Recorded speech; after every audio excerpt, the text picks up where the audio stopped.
Hello friends, welcome back to the YouTube channel dictation club. आज का dictation आनंद मासिक पत्रिका अंक 32 से लिया गया है, जो कि अलग अलग स्पीड में आपको मिल जाएगा। अगर आपको इसकी पीडीएफ अलग से चाहिए तो आप नीचे डिस्क्रिप्शन बॉक्स से टेलीग्राम चैनल ज्वाइन कर सकते हैं, जहां भविष्य में आने वाले डिक्टेशंस की लिंक डाल दी जाती है। साथ ही चैनल में आपको अन्य प्लेलिस्ट मिल जाएगी, जिसकी लिंक आपको डिस्क्रिप्शन बॉक्स में मिल जाएगी, जैसे रामधारी गुप्ता खंड 1, रामधारी गुप्ता खंड 2, न्यूज़पेपर डिक्टेशन, आनंद मासिक पत्रिका के विभिन्न अंक, जो कि अभी कुछ अंक कंप्लीट हो चुके हैं। इसके अलावा आउटलाइन के शॉर्ट्स भी मिल जाएंगे। तो ज़्यादा समय ना लेते हुए डिक्टेशन स्टार्ट करते हैं 5 सेकंड के बाद।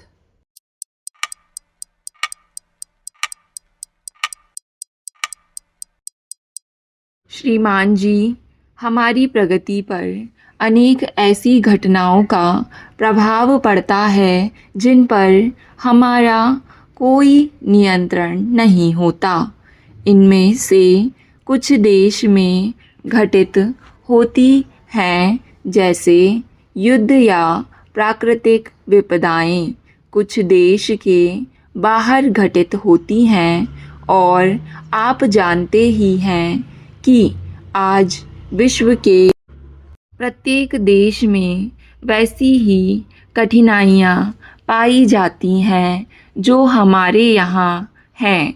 इसके अलावा स्वयं विकास के क्रम में कठिनाइयाँ पैदा होती हैं, तनाव पैदा होते हैं, जिनके पीछे उन निहित स्वार्थ वालों का दबाव होता है, जिन पर विकास का प्रभाव पड़ता है। यद्यपि ऐसी घटनाओं से सभी देश प्रभावित होते हैं, परंतु जो देश ज़्यादा गरीब है उन्हें ज़्यादा कष्ट झेलने पड़ते हैं। और यह भी दुर्भाग्यपूर्ण सच्चाई है, जैसा कि हम अपने देश में पाते हैं कि अपेक्षाकृत अधिक निर्धन लोगों को कष्टदायक परिस्थितियों का अधिक भाग झेलना पड़ता है। लेकिन जैसे जैसे हम आगे बढ़ते जाते हैं, हमारे लिए यह आशा करना दुराशा मात्र होगी कि कठिनाइयों का लोप हो जाएगा। हम यही आशा कर सकते हैं कि उनका स्वरूप बदल जाएगा। मेरा निजी विचार यह है कि समय के साथ साथ कठिनाइयाँ और बड़ी तथा जटिल होती जाएंगी, लेकिन साथ ही मुझे पूरा विश्वास है कि हम इनको हल करने में सक्षम होंगे। हमें इस समय करना यह है कि अपने आप को ऐसे आघात सह सकने के लिए सबल बनाएं, चाहे ये आघात हमारी अपनी व्यवस्था के कारण हों या विश्व के अन्य लोगों की घटनाओं के कारण। योजना के प्रारूप में यही प्रयास किया गया है। आयोग के उपाध्यक्ष तथा अन्य सदस्यों और अन्य लोगों ने इसे तैयार करने के लिए बहुत परिश्रम किया है।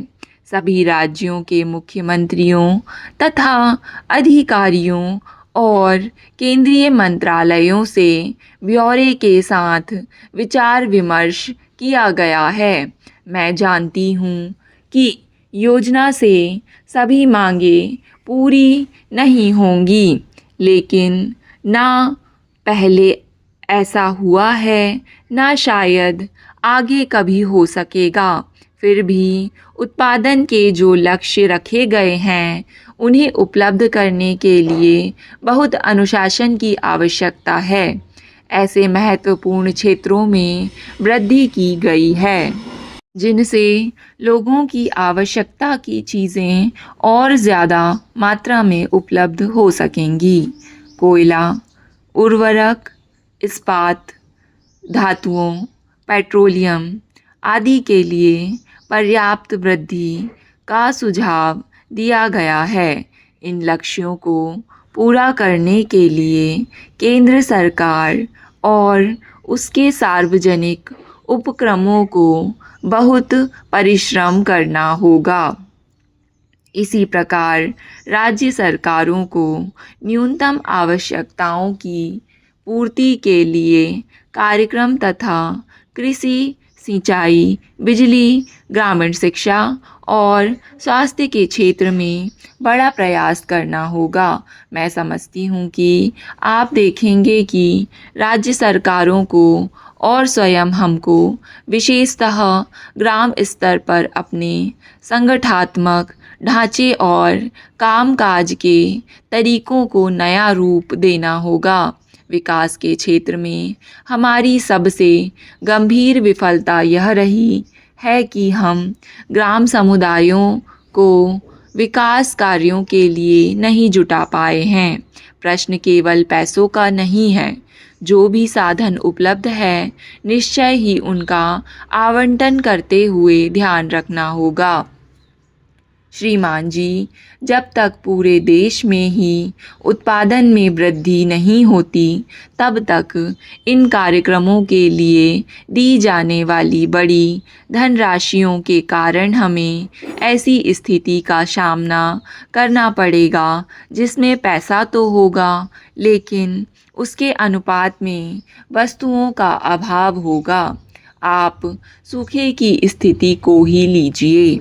कई राज्यों को उसका सामना करना पड़ा है। उन्हें काफ़ी सहायता दी गई और उन्हें राहत कार्यों के ज़रिए पीड़ित लोगों को सहायता दी, अनाज दिया तथा अन्य प्रकार की सहायता पहुंचाई।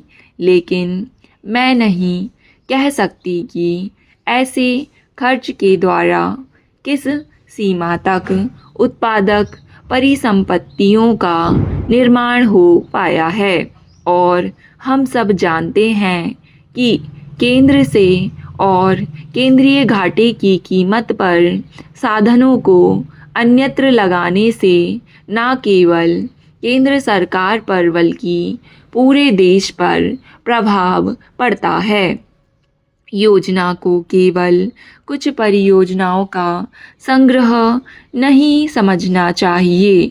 परियोजनाएं महत्वपूर्ण अवश्य होती हैं, लेकिन उन्हें विकास की दिशा में किए जाने वाले संपूर्ण प्रयत्न नहीं माना जा सकता।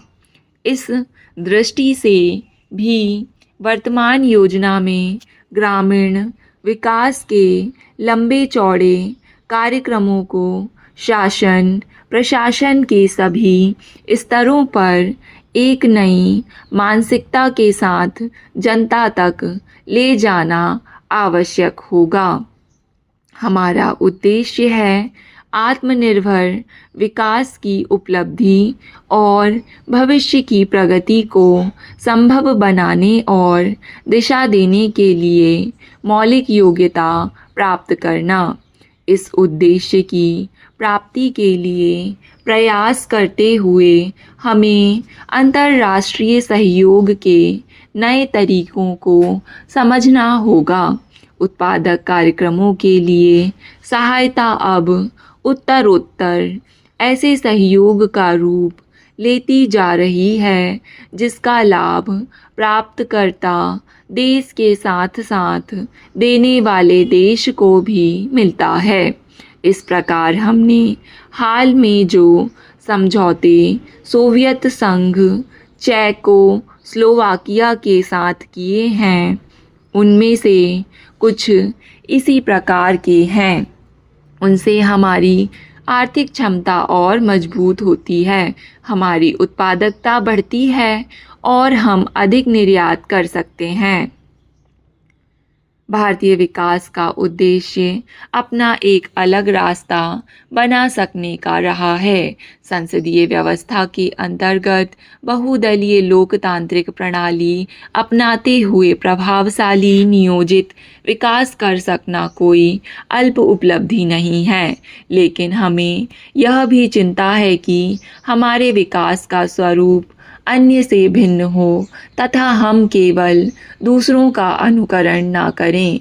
कभी कभी यह सुनने में आता है कि हम इस शिविर में हैं या उसमें अथवा अमुक बाहरी प्रवृत्ति का अनुकरण बहुत निकट से कर रहे हैं।